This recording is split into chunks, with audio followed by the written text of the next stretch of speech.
هذا النور شفاء صدور فاض وعطر كل لسان. نحمده ونصلي على رسوله الكريم. اما بعد فاعوذ بالله من الشیطان الرجیم. بسم اللہ الرحمن الرحیم. رب اشرح لي صدری ويسر لي امری واحلل عقدۃ من لسانی یفقهوا قولی. طب نبوی کے بارے میں ہم آج سے انشاءاللہ پڑھیں گے. پہلے اس کے رائٹر کے بارے میں دیکھتے ہیں اور پھر طب نبوی کا تعارف، کچھ رائٹر کا تعارف اور کچھ اپنا تعارف، کچھ آپ کا تعارف. تو انشاءاللہ آج ہم تعارفی کلاس رکھتے ہیں. طب نبوی جو ہے یہ لکھی ہے ابن القیم الجوزی نے، جس کے بارے میں آپ کافی کچھ ان کی بکس پڑھ چکے ہیں. ڈاکٹر فرز سے پڑھی ہیں آپ نے؟ کون کون سی پڑھی؟ اور منہاج القاصدین. آپ کو ان کے بارے میں تھوڑا بہت آئیڈیا ہے کہ وہ کون ہیں؟ یہ امام ابن تیمیہ کے شاگردوں میں سے تھے اور ہونہار شاگردوں میں سے تھے، یعنی لائق شاگردوں میں سے. اور دمشق کے جیل خانے میں امام ابن تیمیہ کے ساتھ انہوں نے بہت سا وقت گزارا اور اسی میں ہی انہوں نے ان سے بہت سی چیزیں سیکھی. اور آپ امام ابن تیمیہ کے بارے میں جانتے ہیں وہ کون تھے؟ بہت بڑے اپنے دور کے امام تھے، فقیہ تھے. اچھا، آج آپ کا یہ ہوم ورک بھی ہے کہ آپ امام ابن تیمیہ کے بارے میں کچھ نہ کچھ جان کر آئیں اور بتائیں کہ وہ کون تھے اور کس دور کے تھے. امام ابن تیمیہ کے شاگردوں میں سے، یعنی اچھے شاگردوں میں سے جو امام ابن القیم الجوزی ہیں، ان کا شمار ہوتا ہے. اور سب سے کم عمر شاگرد بھی تھے. جیسے آپ نے دیکھا کہ حضرت عائشہ رسول اللہ کی سب سے کم عمر بیوی تھی، لیکن علم کے اعتبار سے سب سے زیادہ حدیث ان سے مروی ہیں. اور انہوں نے عورتوں اور مردوں کو بہت سا علم جو ہے رسول اللہ سے سیکھ کر آگے ٹرانسفر کرنے کا ذریعہ بنی. تو اسی طرح یہ سب سے کم عمر شاگرد بھی تھے، سب سے لائق بھی تھے، اور پھر علم کا بہت بڑا خزانہ امام ابن تیمیہ سے سیکھ کر آگے لوگوں تک منتقل کرنے کا ذریعہ بنے. یہ سن 691 ہجری میں دمشق میں پیدا ہوئے. کون؟ امام ابن القیم الجوزی. ان کا نام محمد، کنیت ابو عبداللہ، لقب شمس الدین اور عرف ابن قیم تھا. سلسلہ نسب ان کا شمس الدین ابو عبداللہ محمد بن ابو بکر بن ایوب بن سعد الزرائی، یہ ان کا سلسلہ نسب ہے. ان کے والد ابو بکر دمشق کے مدرسہ جوزیہ کے قیم یعنی ناظم تھے. قیم الجوزی کے والد جو تھے وہ دمشق کے مدرسہ جوزیہ کے ناظم تھے، اسی لیے لوگ ان کے بیٹے کو ابن القیم بولتے ہیں، یعنی مدرسہ جوزیہ کے قیم کا بیٹا. اور بعد میں اسی عرف سے مشہور ہو گئے. انہوں نے سب سے پہلے ظاہر قرآن پاک پڑھا، ناظرہ پڑھا، پھر اس کو حفظ کیا، پھر اپنے والد کے ساتھ اپنے علاقے کا جو مدرسہ تھا اس میں قیم اور ناظم کے طور پر بھی کام کرتے رہے. اور پھر امام ابن تیمیہ کے ساتھ سن 712 ہجری میں مصر سے دمشق آ گئے، یعنی اس وقت مصر جا کے تعلیم حاصل کی ہوگی، پھر واپس آ گئے. اور جب یہ قیم بنے اس وقت ان کی عمر 21 سال تھی. تو اس وقت تک یہ اپنی ایجوکیشن کمپلیٹ کر چکے تھے اور قیم بن چکے تھے. یہ اپنے والد کے مدرسے میں طلبہ کو درس دیا کرتے تھے اور مسجد میں امامت کے فرائض بھی سر انجام دیتے. پڑھانے کے ساتھ ساتھ بھی اپنا علم جاری رکھا، اور چونکہ استاد اور شاگرد بیک وقت دونوں تھے، یعنی ادھر اپنا علم منتقل کرتے رہتے اور ادھر سے اپنے استاد گرامی سے سیکھتے رہتے. تو یہ جو طریقہ ہے یہ ہمارے لیے ایک قابل تقلید طریقہ ہے، ایک بہترین نمونہ ہے جس کو ہم فالو کر سکتے ہیں کہ ہمارا علم کہیں بھی جا کے اینڈ نہیں ہوتا. آج آپ سیکھیں اور ایسا نہیں کہ یہاں سے جب اپنا کورس کمپلیٹ کرے تو سمجھے اب ہم نے سب کچھ پڑھ لیا ہے. ایسا نہیں ہے، بلکہ ابھی تو آپ کا آغاز ہوا. اصل میں اب آپ کو سمجھ آنے لگی ہے. تو قرآن کو جب مکمل کرتے ہیں تو گویا اپلیکیشن کا وقت آتا ہے، اپلائی کرنے کا وقت آتا ہے، اور پھر جب آپ عمل شروع کرتے ہیں تو آپ کو پھر ساتھ ساتھ گہرے علم کی ضرورت پڑتی ہے. اور اگر آپ یہ دونوں سلسلے ساتھ ساتھ رکھیں تو پھر آپ ایک بہترین استاد بن جاتے ہیں کہ ساتھ ساتھ علم سکھاتے جائیں اور ساتھ ساتھ آگے سے سیکھتے بھی جائیں، کیونکہ جب آپ پڑھ رہے ہوتے ہیں تو آپ کو اندازہ نہیں ہوتا کہ آپ نے کتنا صحیح طریقے سے اخذ کیا ہے، اس کا جو اخذ ہے یا اس کا جو نچوڑ ہے وہ آپ نے صحیح طرح اس کا رس نچوڑا ہے یا نہیں نچوڑا. لیکن جب آپ پڑھانے لگتے ہیں تو آپ کو اندازہ ہوتا ہے کہ کہاں سے کمی رہ گئی ہے اور آپ کو پھر استاد کی ضرورت پڑتی ہے. تو لہٰذا یہاں آپ اپنے لیے یہ اصول بھی لکھ لیں کہ یہ کورس مکمل کرنے کے بعد علم مکمل نہیں ہوگا، آگے اس کو جاری رکھنا ہے انشاءاللہ.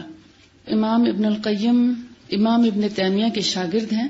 ان کی وسیع جماعت میں تفسیر ابن کثیر اور البدایہ اور نہایہ کے مصنف علامہ ابن کثیر بھی شامل تھے، جن کی تفسیر آج آپ کی لائبریری میں موجود ہے اور آپ کے بہت سے گھروں میں بھی موجود ہوگی. ابن کثیر کے نام سے تفسیر ہے نا قرآن پاک کی، تفسیر ابن کثیر کہا جاتا ہے. اس کے جو رائٹر ہیں وہ بھی امام ابن تیمیہ کے شاگرد تھے. اس سے اندازہ ہوتا ہے نا کہ وہ کتنے بڑے استاد تھے. اور اسی طرح اور بھی بہت بڑے بڑے جو مدرس، محقق، معلم اور فقیہ اور عالم لوگ تھے وہ امام ابن تیمیہ کے شاگرد تھے. جو امام ابن تیمیہ نے اپنی کتابیں لکھی ہیں اس کا ذکر یہاں پر موجود ہے. 16 کتابوں کا ذکر ہے، جس میں سے کچھ آپ نے پڑھی ہیں اور بہت سی آپ نے نہیں پڑھی.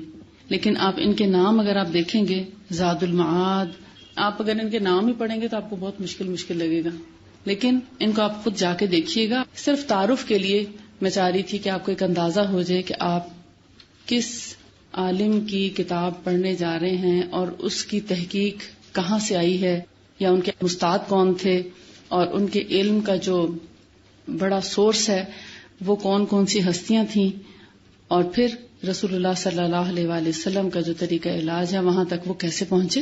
اور جو طریقہ علاج وہ ہمیں بتا کے گئے اس میں جو ایک ماخذ ہے وہ میں آپ کو بتا دیتی ہوں، نچوڑ اس کا، کہ رسول اللہ صلی اللہ علیہ وآلہ وسلم نے وہ طریقہ علاج بتایا ہے جو دنیا میں کسی سائنٹسٹ نے، کسی ڈاکٹر نے، کسی حکیم نے، کسی معالج نے آج تک یا فزیشین نے نہیں بتایا.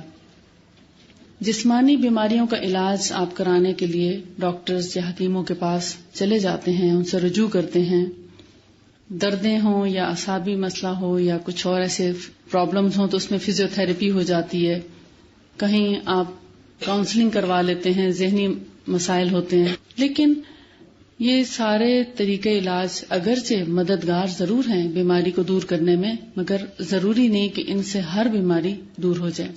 بہت سی بیماریوں کے تہ میں کچھ ایسے فیکٹرز ہوتے ہیں جیسے جنات اور شیاطین کی موجودگی ہوتی ہے یا ان کا عمل دخل ہوتا ہے، وہاں پر ساری میڈیکل سائنس فیل ہو جاتی ہے. اور اگر آپ ایک عام دنیا دار ڈاکٹر سے پوچھیں تو وہ اس روحانی طریقہ علاج کے بارے میں بالکل نابلد ہوگا. اس کو کچھ خبر نہیں ہوگی کہ یہ کون سا طریقہ علاج ہے یا یہ کون سی بیماری ہے، یا جنوں اور شیاطین سے کون کون سی بیماریاں انسان تک پہنچتی ہیں یا منتقل ہوتی ہیں. تو وہ کبھی بھی آپ کو اس کا جواب بھی نہیں دے سکیں گے اور نہ اس کا علاج جانتے ہوں گے. تو لہٰذا جس اللہ نے ہم کو پیدا کیا، جس رب نے ساری کائنات کو تخلیق کیا، جو اس ساری کائنات کو مینٹین کر رہا ہے، چلانے والا، بنانے والا، اس کو سنبھالنے والا، اس کو پالنے والا، ہم جتنی مخلوقات ہیں، چاہے وہ زمین پر ہیں، آسمانوں میں اڑتی پھرتی ہیں، یا زمین کے نیچے ہیں یا پانی کے اندر ہیں، ان سب کو رزق بھی دیتا ہے، ان سب کو پالتا بھی ہے، ان سب کو پیدا بھی کرتا ہے، ان سب کا خیال بھی کرتا ہے. اور جب ہم بیمار ہوتے ہیں تو اس کے ٹھیک ہونے کا علم بھی اسی سے ہی ہم تک پہنچتا ہے. اس علم کو جب ہم دیکھتے ہیں تو اس میں ہمیں پتہ چلتا ہے کہ نہ صرف یہ کہ ہماری جسمانی بیماریوں کا علاج اس کے اندر موجود ہے، بلکہ ان کو آپ شیاطین کی طرف سے آنے والی، کیونکہ شیطان جو ہے وہ مادی چیز نہیں ہے، غیر مادی ہے. تو جو غیر مادی چیزیں ہوتی ہیں ان کو عرف عام میں روحانی بولا جاتا ہے. حالانکہ ایک طرف روحانی بولا جاتا ہے پاک کلام یا پاکیزہ کلمات کے ساتھ علاج کرنے کو، لیکن جن کو ہم حواس خمسہ سے محسوس نہیں کر سکتے، نہ چکھ سکتے ہیں، نہ دیکھ سکتے ہیں، نہ سن سکتے ہیں، نہ ٹچ کر کے محسوس کر سکتے ہیں، تو ان کو ہم کیا کہتے ہیں؟ اسپرچل، ہے نا، اسپرچل یا روحانی، یعنی ایسی چیز جو ہمارے حواس خمسہ سے بالا تر ہے، ہم اس کے بارے میں کوئی آگاہی نہیں حاصل کر سکتے. اس کا سب سے بڑا سورس قرآن پاک ہے، اس کے بعد حدیث ہے، جس سے ہمیں پتہ چلتا ہے کہ یہ کیا چیزیں ہیں جو ہماری صحت پر اثر انداز ہوتی ہیں، کب کہاں کیسے، وہ انشاءاللہ ہم آگے پڑھیں گے کہ کس کس طریقے سے اثر انداز ہوتی ہیں، ان سے بچاؤ کا طریقہ کیا ہے. اور جو طب نبوی میں سب سے زیادہ پورشن ہے وہ ہے پرہیز، حفظان صحت اور حفاظتی تدابیر، اور اسی کے بارے میں عموماً لوگ کانشیس نہیں ہوتے. ہے ایسا؟ آپ نے اب تک اگر آپ 20 سے 25 سال کے درمیان کی عمر کے ہیں موسٹلی لوگ، تو اپنے 20 سالوں میں آپ نے تجربہ کیا ہوگا کہ بہت دفعہ ایسا ہوا کہ جب آپ نے ٹھنڈا پانی پیا تو آپ کا گلا خراب ہوا، مگر آپ ٹھنڈا پانی پینے سے باز نہ آئے. وہ ایسے یخ پانی پینے سے، یخ کولڈ ڈرنک پینے سے، یا بہت دفعہ ایسا بھی ہوا کہ تیز گرم آپ نے کوئی چیز کھا لی یا پی لی، مثلا دودھ تیز گرم پی لیا، یا چائے تیز گرم پی لی، یا کھانا تیز گرم، یا کسی بھی چیز کا بائٹ. آج کل ذرا سردی ہے تو اس میں کچھ نہ کچھ جیسے گجریلا یا حلوہ یا ایسی کوئی چیز سویٹ ڈش بھی آ جاتی ہے، تو گرم گرم بائٹ لے لیا تو اسے منہ جل گیا. مگر یہ سوپ ہے تو ہم اس کا جب گھونٹ بھر لیتے ہیں تو گلا تک جل جاتا ہے. اس سے کیا ہوتا ہے؟ بیمار ہوتے ہیں یا ٹھیک رہتے ہیں؟ اور جب دانتوں کے اوپر اسپیشلی گرم گرم چیز آتی ہے تو کیا دانت صحت مند رہتے ہیں؟ سارا دن احساس ہوتا رہتا ہے نا کہ آج دانتوں کو ہم نے تکلیف پہنچائی ہے. یعنی سامنے کے جو 2-4 دانت ہیں، اگر ان پہ گرم چیز آپ گزارتے ہیں، ان میں سے چاہے وہ پی کر یا کھا کر کوئی بائٹ رکھ دیتے ہیں، تو اس دن دانت آپ کے سینسٹیو رہتے ہیں. نہیں نوٹس کیا آپ نے؟ ہے نا یہ چیزیں. آپ سردی میں جب باہر یعنی گھر کے اندر بیٹھے ہوئے اتنا فرق نہیں پڑتا، موسم جیسا بھی ہو تو ایک ہی شرٹ میں اگر آپ ہیں، فرض کریں کہ زیادہ آپ نے سویٹر یا چادر وغیرہ نہیں لی تو آپ کا گزارا ہو جاتا ہے. لیکن جب آپ کھلی فضا میں جاتے ہیں اور بغیر کچھ پہنے چلے جاتے ہیں تو پسلیوں میں درد ہو جاتا ہے، یا ٹیمپریچر ہو جاتا ہے، یا جسم میں دردیں یا فلو ہو جاتا ہے. مگر پھر بھی بہت دفعہ ایسا ہوتا ہے کہ ہم بھول کے یہ غلطی کر جاتے ہیں. ایسے ہی اگر ہم اپنا خیال رکھیں تو کیا ہم ان تمام چیزوں سے بچے رہ سکتے ہیں کہ نہیں؟ تو آپ دیکھیں گے طب نبوی پڑھ کر کہ رسول اللہ صلی اللہ علیہ وآلہ وسلم ایک ماں سے کہیں زیادہ آپ کی کیئر کرتے ہوئے نظر آئیں گے. ایک محبت بھرا طریقہ اور وہ سارے احتیاطی تدابیر جو ایک ماں اپنے بچے کو باہر جاتے ہوئے کہتے بیٹا جوتا پہن لو، کور اپ ہو کے جاؤ، سویٹر پہن کے جاؤ، یا جہاں بیٹھے ہو مطلب حبس نہ ہو، گھٹن نہ ہو، وینٹیلیشن ہوتی رہے تاکہ ہم آکسیجن بھی انہیل کریں نا. صبح جلدی اٹھانے کے لیے مائیں کوشش کرتی ہیں، رات کو جلدی سلانے کی کوشش کرتی ہیں، کھانا مناسب وقت پر مناسب طریقے سے کھلانے. تو آپ جب یہ ساری چیزیں پڑھیں گے تو آپ دیکھیں گے کہ ایک ماں سے کئی گنا بڑھ کر ایک محبت اور پیار کا ایک احساس ہوتا ہے کہ رسول اللہ صلی اللہ علیہ وسلم ہمارے لیے اتنے کیئرنگ، اتنے لونگ، اتنا خیال کیا. پانی کیسا ہونا چاہیے پینے سے پہلے، کھانا کیسا ہونا چاہیے، آپ کا لباس کیسا ہونا چاہیے، آپ کا دن رات کی روٹین کیا ہونی چاہیے. آپ نے اب تک قرآن پڑھا، پورا قرآن آپ نے مکمل کیا خیر سے، اس میں آپ نے ساتھ ساتھ احادیث بھی پڑھی، اور اب تو آپ حدیث کورس کر رہے ہیں، بہت سی احادیث آپ پڑھ رہے ہیں تو آپ کو نت نئی چیزیں پتہ چلتی ہیں. مگر پھر بھی آپ اس کو تھیوریٹیکل لے رہے ہوتے ہیں. لیکن طب نبوی ایک ایسا سبجیکٹ ہے کہ جو کچھ اب تک آپ نے پڑھا اس سارے کو پریکٹس کرانے کے لیے، یعنی آپ کو ایک لائن پہ چلاتی ہے کہ آپ اب جو کچھ پڑھا ہے اس کو اپنی پریکٹیکل لائف میں لائیں، اور اب آپ صبح کا آغاز کریں اور پھر آپ اپنی رات کا آغاز کریں. تو کس طرح آپ کا صبح ہونی چاہیے، کس طرح رات ہونی چاہیے. آج کے دور کی جتنی بڑی بڑی بیماریاں ہیں، مثلا کون کون سی ہیں؟ Cancer, hepatitis, blood pressure, sugar, دل کے امراض، ڈپریشن، پھر کولیسٹرول، یورک ایسڈ، ٹرائیکلسٹرائڈ، موٹاپا، جوڑوں کے درد. یہ وہ کمپلیکیشنز ہیں جو براہ راست بیماری نہیں ہے اور نہ کسی کو کسی سے ایسا لگتی ہیں. نزلہ ہے، فلو ہے، ٹی بی ہے، کچھ بیماریاں ایسی ہیں جو ایک سے دوسرے کو منتقل ہوتی ہیں. بڑی بڑی بیماریوں میں لیپریسی ہے، پلیگ ہے، یعنی طاعون اور جذام، یہ لگتی ہیں ایک دوسرے. لیکن چھوٹی موٹی بیماریاں بھی ایک دوسرے تک ٹرانسفر ہوتی ہیں، سب سے زیادہ فلو. اب اگر آپ کی امیونٹی اسٹرانگ ہے، آپ کے اندر قوت مدافعت موجود ہے، آپ کے پاس سے کیسا ہی کوئی مریض بیٹھا ہو یا گزر جائے، آپ کو انشاءاللہ کچھ نہیں ہوگا. آپ نے اپنی امیونٹی کیسے ویک کی؟ احتیاط نہ کر کے. احتیاط میں کیا آئے گا؟ روزمرہ کی آپ کی روٹین، مثلا آپ کے ہاتھ کیسے ہیں. کھانا کھاتے وقت ہمیں سنت سکھائی گئی کہ ہاتھ دھو کے کھانا کھائیں، لیکن بہت دفعہ پڑھنے کے باوجود، سیکھنے کے باوجود آپ نے بغیر ہاتھ دھوئے کھانا کھایا ہوگا، ہے کہ نہیں ایسا؟ لیکن جب آپ طب نبوی پڑھ لیں گے، آپ کبھی ہاتھ دھوئے بغیر کھانا نہیں کھائیں گے انشاءاللہ. اور آپ پانی بھی پیتے ہوں گے، آپ بہت سی اپنی لباس کا بھی خیال کرتے ہوں گے، لیکن جو آپ کو اس کے پڑھنے کے بعد آپ جو کانشیس ہوں گے، آپ اپنے لباس کے بارے میں، اپنے روٹین لائف کے بارے میں، کھانے پینے کے بارے میں، سونے جاگنے کے بارے میں، کھانے پینے کے اوقات کے بارے میں، اس سے پہلے آپ کبھی نہیں کر پائیں گے جو آپ طب نبوی پڑھنے کے بعد ان چیزوں کو اڈاپٹ کریں گے انشاءاللہ. کیونکہ جب آپ اصل میں ریزننگ چاہتے ہیں نا، لاجک چاہتے ہیں، وہ لاجک آپ کو طب نبوی میں بہت اچھے طریقے سے ملے گی انشاءاللہ. لیکن ایمان والا وہ ہے جو لاجک نہ مانگے. ایسے ہی ہے نا، ایمان اصل میں کیا ہے؟ جو لاجک نہ مانگے، ریزننگ نہ مانگے، بلکہ کہے آمنا وصدقنا، کہ ہم ایمان لے آئے اور ہم نے مان لیا.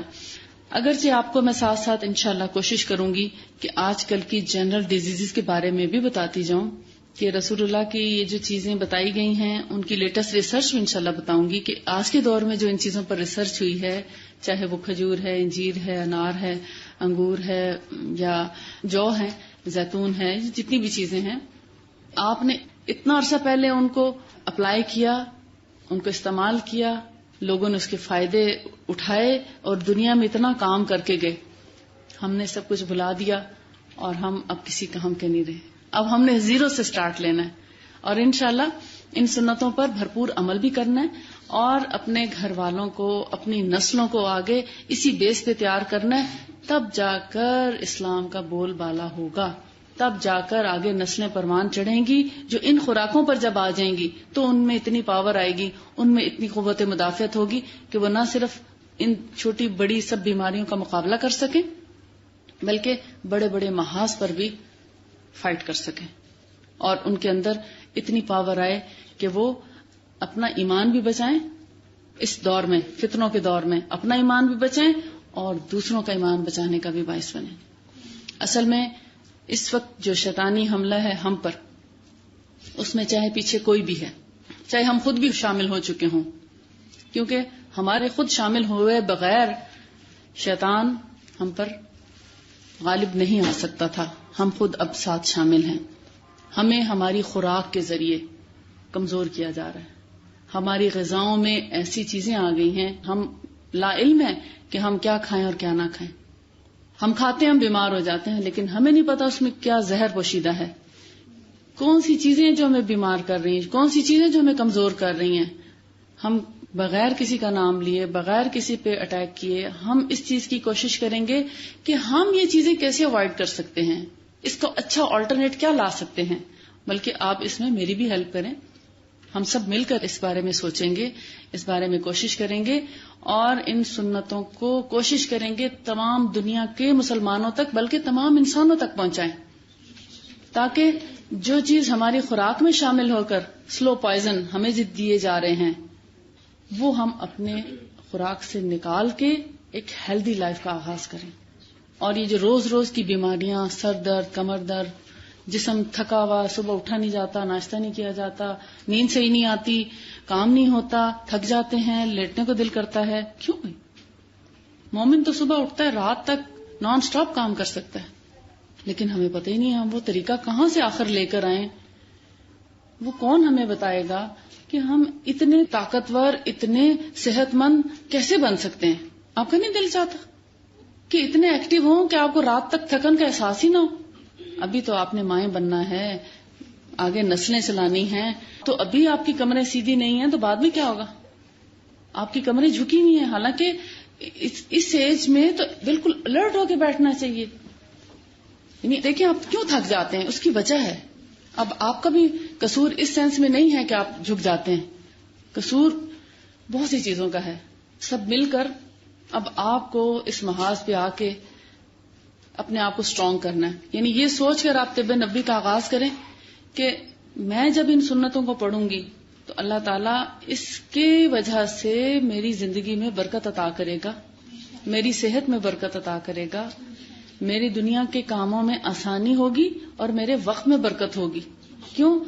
جو ہماری لمیٹڈ لائف ہے، دیکھیں ہمیں نہیں معلوم ہم کتنے دن زندہ ہیں. آپ دیکھتے ہیں آپ کے پڑھتے پڑھتے ہی بہت سے لوگ چلے جاتے ہیں. مطلب ہر سال کوئی نہ کوئی ایسا واقعہ آپ کے سننے دیکھنے میں آتا ہے کہ اچانک کسی کی ڈیتھ ہو جاتی ہے. لیکن جو ہم وقت گزار رہے ہیں وہ کوالٹی ٹائم گزارے نا، اس سے بھرپور فائدہ تو اٹھائیں.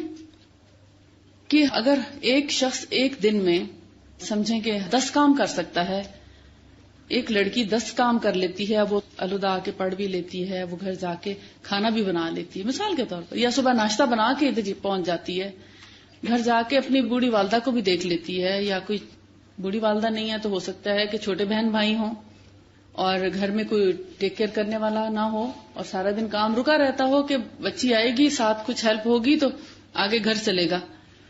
لیکن آپ کہتے ہیں میں تو خود ہی اتنا تھک کے آئی ہوں، میں کیا کروں؟ تو پھر اس ماں کی امیدیں تو پانی میں مل گئی نا جو آپ کا انتظار کر رہی تھی، جس نے آپ کو 6 سے 7 یا 8 گھنٹے دیے. بعض لوگوں کا گھر اتنی دور ہے کہ 1 گھنٹہ آنے میں جانے میں بھی لگ جاتا ہے اور 6 گھنٹے یہاں لگ جاتے. تو آپ تو ان کی آسوں امیدوں پہ پانی پھیرنے لگ گئے. اگر آپ کے پاس ہمت نہیں ہے تو آپ بھی سچ کہتے ہیں، کیونکہ آپ کے پاس ہمت نہیں ہے، وہ طاقت نہیں ہے، وہ کہاں سے لائیں گے؟ جب آپ سنتیں پڑھیں گے آپ اس کو اتنے کھلے دل سے لیں. کچھ چیزیں ایسی بھی ہیں جن سے آپ کو کراہت آئے گی، جیسے مکھی کے بارے میں شاید آپ نے پڑھ لیا وہاں حدیث پڑھ لی کہ جس کھانے میں مکھی گر جائے. اس کو ہم تھوڑا سا آگے جا کے ایکسپلین بھی کریں گے کہ آپ کو مجبور نہیں کیا کہ آپ ضرور ڈبو کے ضرور ہی پئیں، اس کو بھی آپ سمجھ لیں.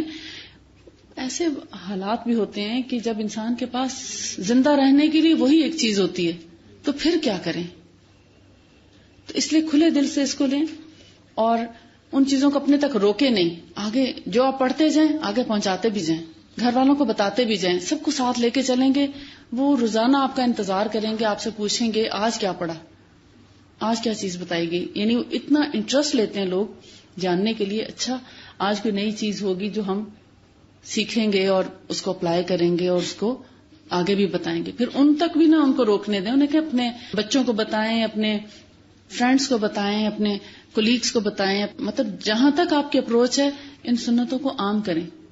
آج کل میری نیول کمپلیکس میں بھی ہو رہی کلاسز جمالی مسجد میں، تو جو آفیسرز کی وائفز آتی ہیں وہاں پر تو وہ پیچھے ان کے ہسبینڈ انتظار کر رہے ہوتے ہیں اور کہتے ہیں کہ ہم چاہتے ہیں کہ ایسا کوئی سسٹم ہو، ایسے ٹائم پہ آپ کا ہو کہ ہم مسجد میں دوسری طرف بیٹھ کے مرد بھی سن سکیں، کیونکہ بہت سی چیزیں وہ بیویوں کی نہیں مانتے.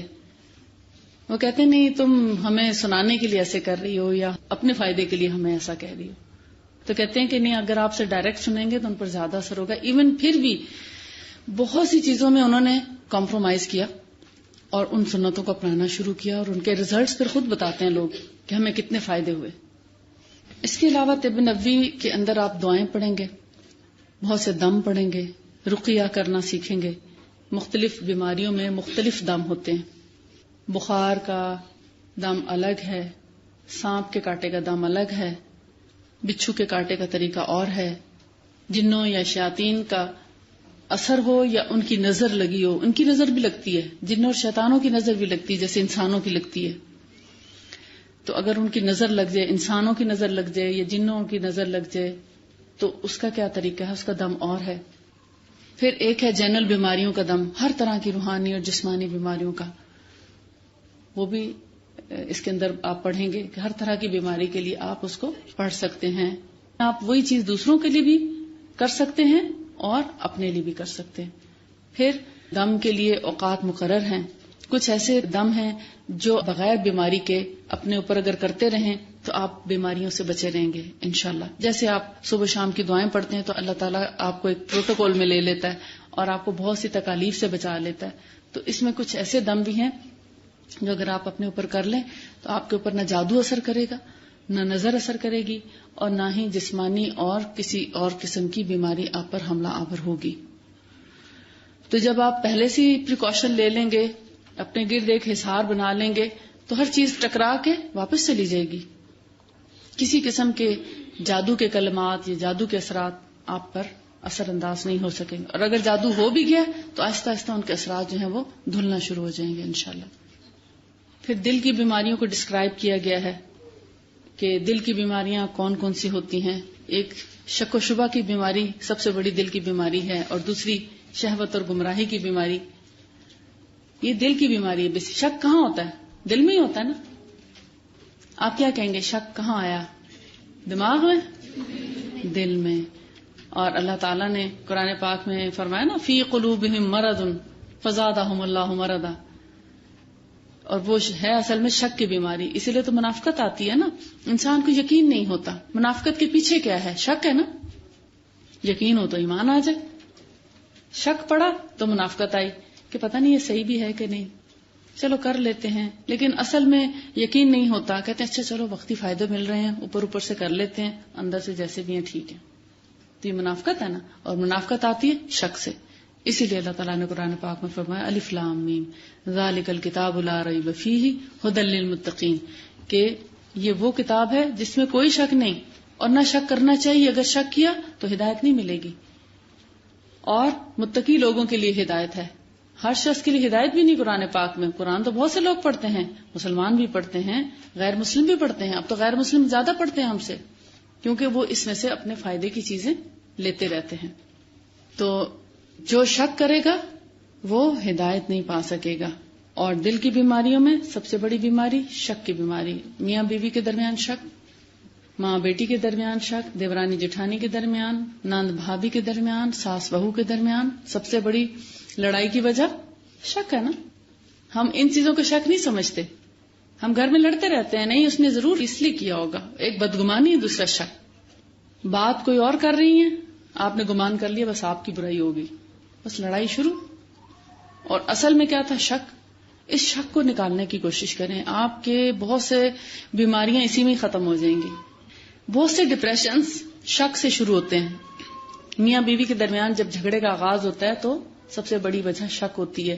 اگر اس شک کو نکال دیا جائے تو تعلقات استوار رہتے ہیں. محبت اور مروت کا رشتہ برقرار رہتا ہے، مودت کا. جو شک کی وجہ سے تباہ ہو جاتا ہے، گھر ہمیشہ شک کی بنا پر ٹوٹتے ہیں. اور اگر انسان پازیٹیو رہے، اچھا گمان کرتا رہے تو وہ گھر چلتے رہتے ہیں، سلسلہ چلتا رہتا ہے. شیطان سب سے پہلے آ کے انسان کے دل میں شک پیدا کرتا ہے. ایک نظر بھی لگتی ہے ان کی، مگر شک بھی شیطان ہی ڈالتا ہے.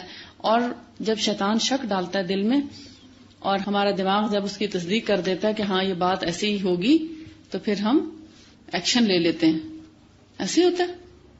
جب شک آتا ہے تو ایکشن لیتے ہیں نا. جب تک معاملہ صاف رہتا ہے تو کوئی مسئلہ نہیں ہوتا. جن دنوں میں آپ بہت بزی ہوتے ہیں، مثلا آپ کی کلاسز ہو رہی ہوتی ہیں، آپ یہاں بھی پڑھ رہے ہیں، گھر جاتے ہیں تو آپ کو فکر ہوتی ہے بس ذرا ٹائم ملے تو میں پڑھ لوں، اپنا ہوم ورک کر لوں، اپنا سبق دہرا لوں. تو کیا ہوتا ہے؟ کسی کے بارے میں کوئی آپ کو ہوش ہی نہیں رہتا. ایسے ہی ہے. اور ابھی آپ جو چھٹیاں گزار کے آئے ہیں اس میں پتہ نہیں کیا کیا واقعات ہوئے ہوں گے. ایسے ہی ہے.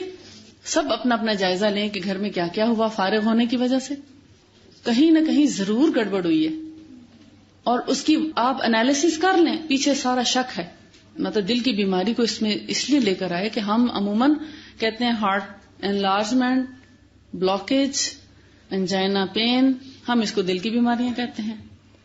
ایسے ہے نا. ASD یا کچھ اور جو بھی اس کی بیماریاں ہیں، یا پیلپیٹیشن ہے، یا ہارٹ کا سنک کرنا ہے، یا بلڈ سرکولیشن پراپر نہیں ہے، تو ہم کہتے ہیں دل کی بیماری. حالانکہ یہ دل کی بیماری نہیں، یہ دوسری بعد میں آنے والی بیماری. اصل جو بیماری ہے وہ شک سے شروع ہوتی ہے. بہت سی جگہوں پہ اب دیکھیں پیدائشی طور پہ دل میں سوراخ ہوتا ہے، وہ دل کی بیماری ہے، مگر وہ سوراخ ہے. اب اس کی کیا وجوہات ہیں ہم کچھ بھی نہیں کہہ سکتے. اس کے بارے میں یہ کہنا قبل از وقت ہوگا، کیونکہ جب بچہ پیدا ہوتا ہے اس کے ساتھ شیطان پیدا ہو جاتا ہے. اور مطلب میں نے جتنا طب نبوی میں پڑھا تو مجھے ایسا لگتا ہے کہ کوئی ضروری نہیں ہے کہ اللہ تعالیٰ اس میں سوراخ رکھ دیتا ہو سکتا ہے جب وہ شیطان آ کے ٹچ کرتا ہے اور بلڈ سرکولیٹ کرتا ہے تو کہیں نہ کہیں سے کچھ یعنی شیطان کا کوئی ایسا اثر اس کے اندر آتا ہے کوئی نہ کوئی جگہ جو ہے وہ ڈسٹرب ہو جاتی ہے. بعض دفعہ بچے اب نارمل پیدا ہوتے ہیں, کروموسومز کا فالٹ بتاتے ہیں اس وقت آج کے دور میں, لیکن یہ اللہ ہی بہتر جانتا ہے کہ اس میں پیچھے کیا کیا وجوہات ہیں. جب اللہ نے یہ فرمایا کہ ہر بیماری کی دوا بھی موجود ہے, شفا بھی موجود ہے, لیکن دنیا والے ابھی تک کہتے ہیں نا, جن جن بیماریوں میں آج کے دور کے ڈاکٹرز چائنا سے لے کے امریکہ تک کہ اس کا کوئی علاج نہیں ہے, اس میں زیادہ تر شیطانی عمل دخل ہوتا ہے. جہاں مریض کو لا علاج قرار دیتے ہیں وہ اب ڈاکٹرز کے بس کی بات نہیں رہتی. اب آپ کو اللہ کے کلام کی طرف اور اللہ کے رسول کے طریقے کی طرف رجوع کرنا چاہیے, لیکن میں کہتی ہوں سب سے پہلے اسی کی طرف رجوع کرنا چاہیے. آپ کو وہاں تک جانے کی اور وہاں سے جواب سننے کی ضرورت ہی نہیں رہتی. اللہ تعالیٰ پہلے ہی سب چیزیں درست کر دیتا ہے, کیونکہ جس نے پیدا کیا اس جسم کو وہ اس کو ٹھیک کرنا جانتا ہے. بعض اوقات آپ دیکھیں دعائیں کر کے ہی لوگ ٹھیک ہو جاتے ہیں. میرے پاس ایک اب نارمل بچہ آ رہا تھا جو مینٹلی طور پر تو کافی ٹھیک تھا, لیکن جسمانی طور پر وہ پیدائشی طور پر ویک تھا. اس کو فٹس پڑتے تھے, یعنی ہر منٹ کے بعد اس کو فٹ پڑتا تھا کہ وہ اس کی آنکھیں جو پتھرا جاتی تھی اور جھٹکے سے سار اس کا ایک طرف کو ٹک جاتا تھا. منٹ بعد, کبھی 2 منٹ بعد یا 3 منٹ بعد اس کو فٹ پڑتا رہتا اور ایک سائڈ پہ وہ اکڑ جاتا تھا. الحمدللہ اس کو 1 سال کے اندر اتنا ہو گیا کہ ماشاءاللہ سے وہ یعنی اب اس کو دن میں شاید 2 یا 3 فٹ پڑتے ہیں, یا کبھی نہیں بھی پڑتے. اس حد تک وہ بہتر ہو گیا الحمدللہ. اس کو دم وغیرہ بھی بتایا, علاج بھی کیا, لیکن ابھی وہ ماشاءاللہ چلنا بھی شروع ہو گیا, لیکن پکڑ گئے. ابھی جب اس کے نانا نانی حج پر گئے تو انہوں نے اسپیشلی اس کے لیے دعائیں کی. تو جتنا عرصہ یعنی 1 سال کا گزر چکا تھا اس کے علاج میں, اس دوران گریجولی فرق پڑ رہا تھا الحمدللہ, اس میں کوئی شک نہیں. مگر جو انہوں نے وہاں جا کے اسپیشلی دعائیں کی اور خوب روئے اور اللہ سے جیسے کہتے ہیں نا گریہ زاری کی کہ یا اللہ ہمارے اس نواسے کو مکمل طور پر صحت یاب کر دے. تو اس دفعہ جب وہ 15 دن کے گیپ سے آئے تو میں نے ڈراسٹک چینج دیکھا. اس کی لک بھی چینج ہو چکی تھی. یہ نہیں ہوتا نا ایک بچہ جب جس کو مسلسل فٹ پڑ رہے ہوں تو آپ دیکھتے ہیں کہ ان کی شکلوں میں ایک خاص فرق آ جاتا ہے. بہت بہت بہتر تھا. تو میں نے کہا یہ تو ماشاءاللہ بہت بہتر ہے. تو اس نے بتایا کہ انہوں نے خاص طور پر اس کے لیے بہت دعائیں کی وہاں جا کے, اللہ کے گھر جا کے. تب دیکھیں کہ حالانکہ دوا کرانا بھی سنت ہے, علاج کرانا بھی سنت ہے, مگر دعا سب پہ سبقت لے جاتی ہے. اس لیے دعا اور دم کا سہارا نہ چھوڑیں. اور مجھے پوری امید ہے کہ 5 سال کی عمر تک پہنچتے پہنچتے انشاءاللہ وہ بالکل ایک نارمل انسان بن چکا ہوگا. ساری اب نارملٹیز ختم ہو چکی ہوں گی, اور اس سارے میں بھی میں سمجھتی ہوں شیطان کا بہت بڑا عمل دخل ہو سکتا ہے.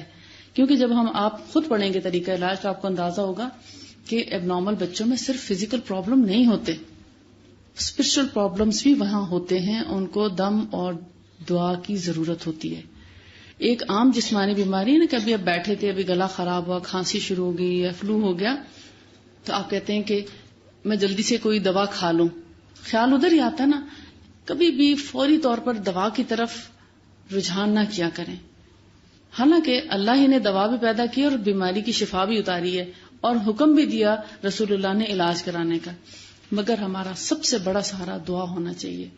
آپ جو دعا سے کام لے سکتے ہیں وہ کسی دنیا کی چیز سے نہیں لے سکتے. کیوں؟ آپ ڈائریکٹ ہو جاتے ہیں نا اللہ تعالیٰ کے ساتھ کہ یا اللہ مجھے یہ تکلیف پہنچی ہے, اب اس کو دور فرما, تیرے سوا کوئی نہیں ٹھیک کر سکتا. دم دعا سب عربی میں بھی کریں سب کچھ, مگر جو آپ دل سے دعا کرتے ہیں نا تو اپنی زبان میں کریں گے نا, یا اللہ تو ہی ٹھیک کرنے والا ہے, تو ہی اس میں شفا دے اور مجھے طریقہ سجھا کہ میں کون سا علاج کروں. تو پھر آپ علاج کی طرف جب جاتے ہیں تو آپ مکمل صحتیاب ہو جاتے ہیں, اور اللہ آپ کو گائیڈ بھی کرتا ہے کہ اب آپ کون سا علاج کریں. اور خاص طور پر جیسے کوئی تکلیف ہوتی, بیماری ہوتی, تو آپ بے شک استخارہ کر کے ڈاکٹر کی طرف چلیں یا صلاۃ حاجت پڑھ کر چلیں کہ اللہ تعالیٰ آپ کی رہنمائی فرمائیں. جسمانی بیماریوں کا علاج تو بہت سے ہیں, اس میں سنت میں بھی آپ کو طریقہ ملے گا. آپ کو جیسے پریشر پوائنٹس کے ساتھ ٹریٹمنٹ کیا جاتا ہے, فزیو تھراپی ہے, آج کل ریکی ہے, یا ایلوپیتھک ٹریٹمنٹ ہے, ہومیوپیتھک ٹریٹمنٹ ہے, حکمت ہے. یونانی جس کو طریقہ علاج بولا جاتا ہے، بہت سے ہیں. پریشر پوائنٹ سے مجھے یاد آیا، اس میں کوئی قباحت نہیں ہے. اللہ تعالیٰ نے انسان کو علم دیا ہے، بہت سے طریقے علاج ہیں، جیسے ہجامہ ہے، کپنگ، وہ بھی ایک طریقہ علاج ہے، کاٹری ہے، آپریشن ہے، طریقہ علاج ہے سرجری سے. سر درد کے لیے ایک آپ کو بتاتی جاؤں تاکہ آپ کچھ تو بتا سکیں گھر جا کے، حالانکہ یہ طب نبوی سے نہیں ہے، مگر چونکہ سر درد پڑھنے کے دوران اکثر رہتا ہے تو آپ 1 منٹ میں تاکہ اپنا سر درد دور کر سکیں.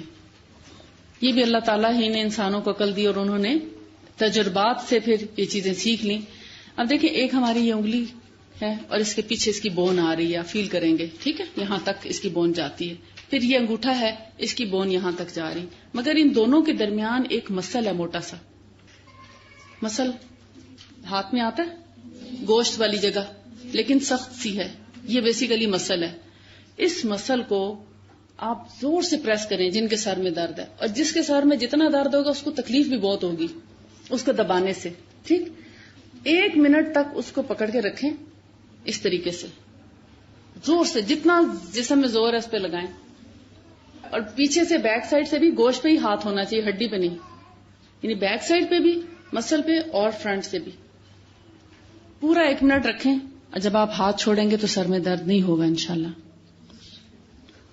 اور اگر 1 سائڈڈ درد ہے تو اسپیشلی اسی سائڈ کے ہاتھ کو دوسری طرف سے کر لیں پریس.